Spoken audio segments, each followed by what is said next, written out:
All right, here we are going live on the Tabor School of Business Facebook page, ready to discuss MK365 Brand Loyalty Experience.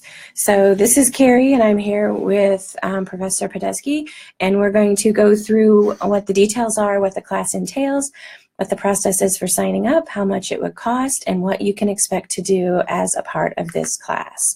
So this class was originally designed when Disney introduced its My Disney Experience, or its My Magic Plus program, which was a way for Disney to really use some readily available technology to change the guest experience. And what they wanted to do was they wanted to improve the likelihood that people would return to their parks, to the resort there at Walt Disney World. And so what this class takes a look at is how Disney's used the technology and how they're using data to change guest experience and how that might impact the brand loyalty of the guests and their likeliness to return. So if you were to sign up for this class, this could be your experience. You not want to meet Chewbacca. Exactly.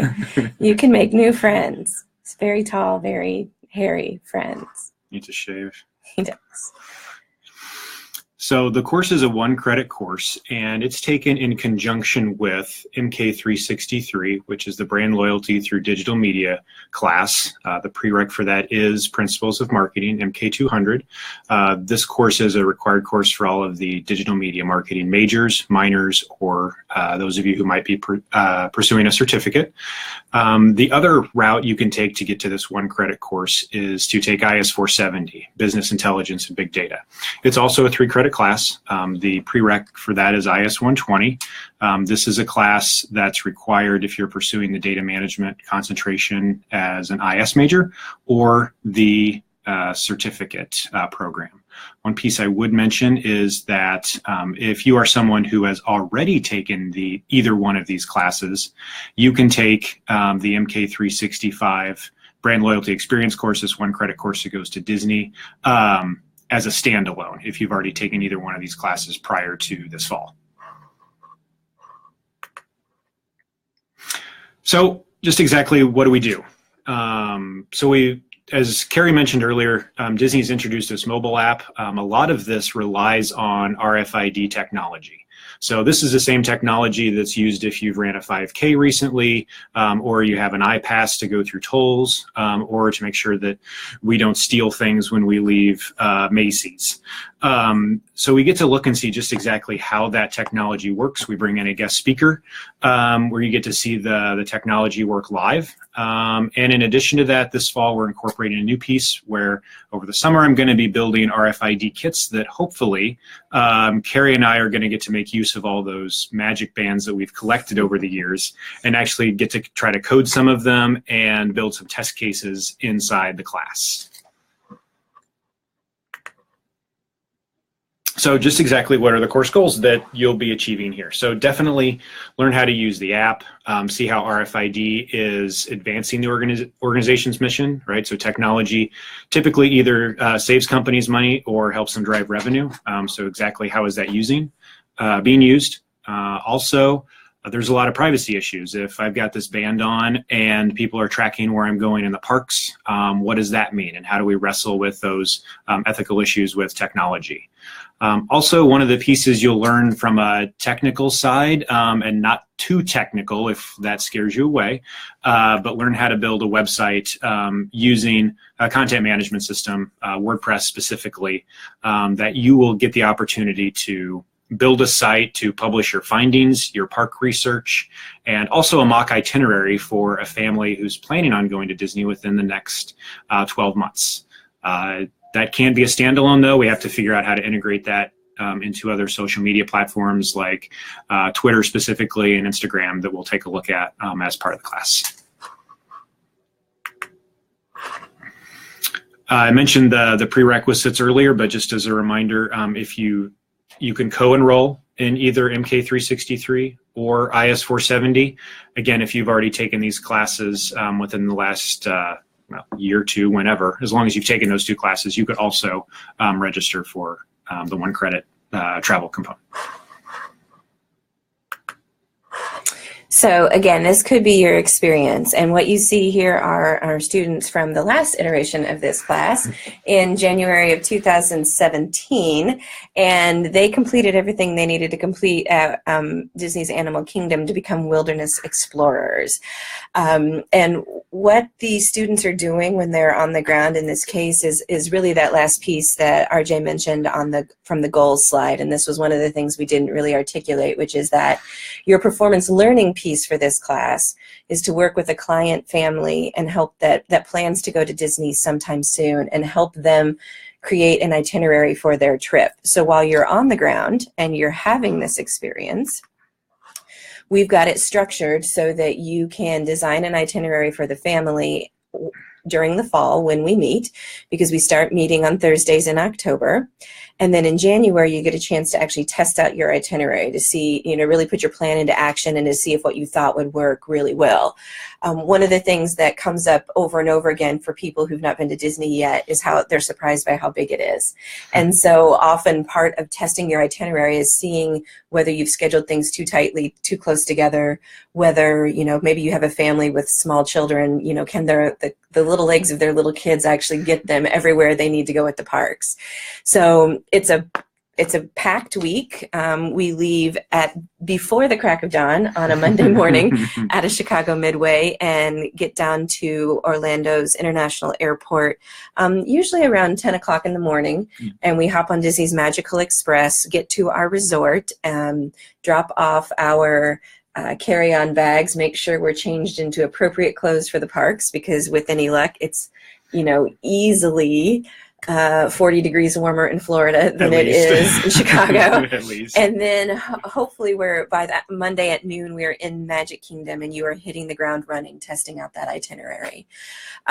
Disney allows you to make what they refer to as fast passes in advance, up to 3 for a single park. And so you will make those before we get down there, and you will be required to use at least 2 of them on things that your family wants to try, and then that leaves your group the freedom to do the 3rd one for things you want to. So you've got the chance to really get to know and learn the parks while you're there, as well as test out the itinerary for the family. So roughly speaking, we do Magic Kingdom on that Monday with a welcome dinner that evening.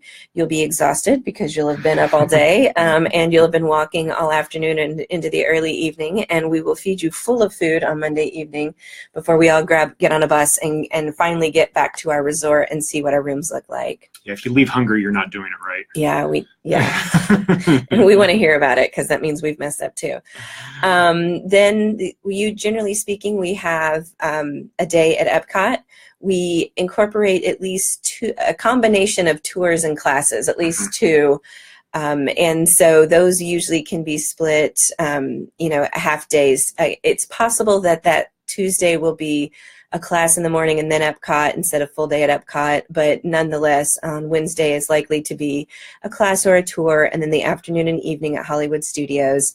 And then on Thursday, again, start with a class or tour if we didn't do that on Tuesday, and finish the day at Animal Kingdom.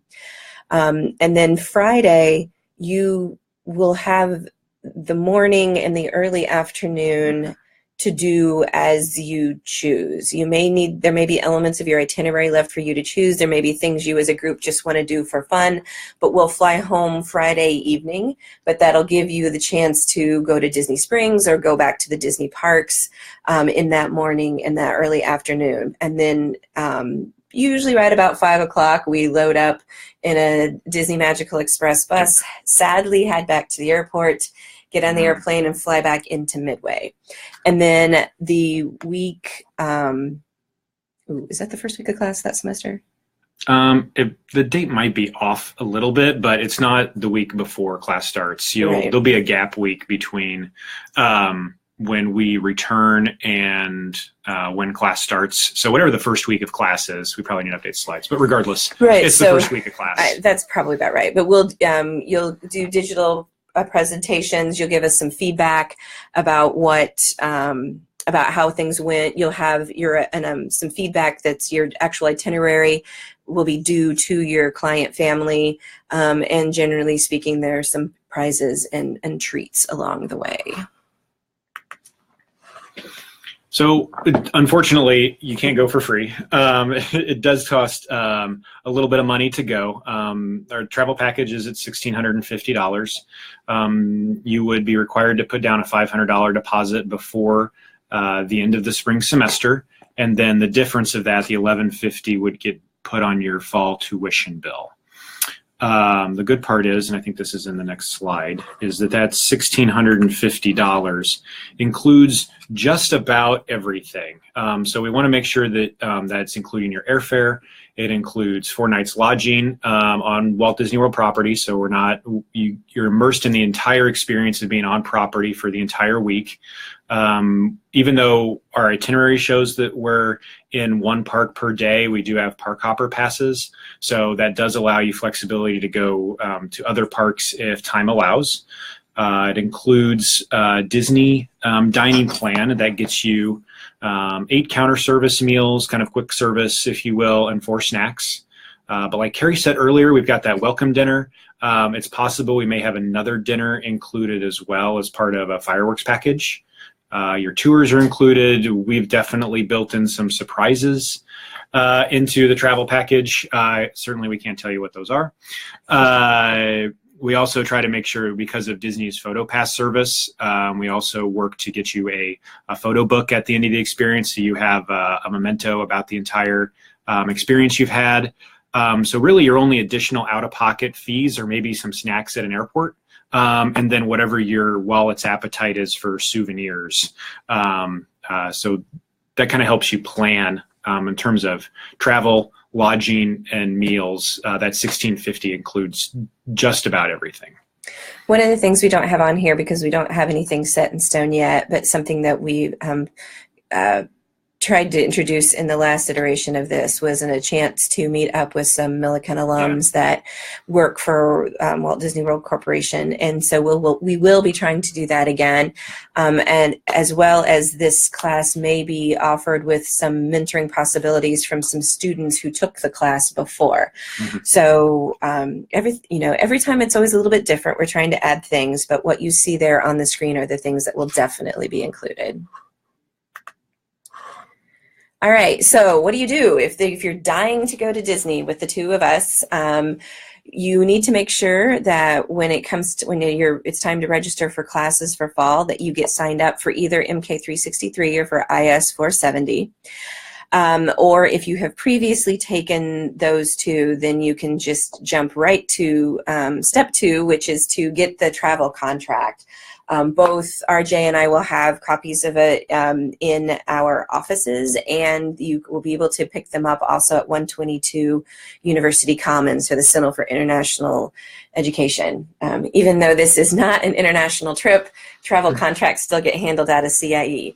And luckily I have an in over there. I know some people. So once you have one of us sign the travel contract, your next step would be to pay your $500 deposit at Student Financial Services, complete the rest of the forms, and then you can drop them all at 122 University Commons. And that last signature that you need, which is for the director for the Center for International Education, that will magically take place over there at the Commons once you get everything dropped off. And then we will see you in the fall. And I just covered it up, but we'll give it a second. It should pop back up. You would need to have all your contract information in, and your deposit paid by the 13th of May, 2018. That's basically the end of the spring semester. So once again, this could be your experience. Well, maybe not mine. So all those right. of you who come along with me, you'll find out that there are some rides that I just won't go on due to some aversions to heights or twists or turns or too fast of rides. But that's all right. I'm slowly getting better. I will go on Space Mountain this next time, I promise. I write it all, and I encourage you to write it all too. You do need to plan an itinerary that fits what your client family is going to want to do, but you will have a chance to write everything, and I encourage you to push yourself. I don't want to ruin your day or ruin your trip or make anybody motion sick, but I recommend you try at least one thing a day that you didn't think you were going to be able to do. So, what questions do you have for us? What else would you like to know? Who wants to go? Who thinks they're going to enroll? Let us know. So you can post questions to this video at any time. We'll check back. But you can also contact us directly. So you've got both email addresses here for both of us, as well as our Twitter handles. So don't hesitate to reach out if you've got questions. And tag your friends. Bring a squad. You don't have to do this alone. Absolutely, bring your friends. That's the whole idea. But in the meantime, you know where to find us. On Tuesdays and Thursdays, I'm in 204 ADM Scoville, and RJ is in the 105 suite. 105D. And you can find me on Monday, Wednesdays, and Fridays in 122 UC. And the people there at the Center for International Education will have information about the contract as well. So don't be shy. And we'll talk to you soon. Hope you come with us.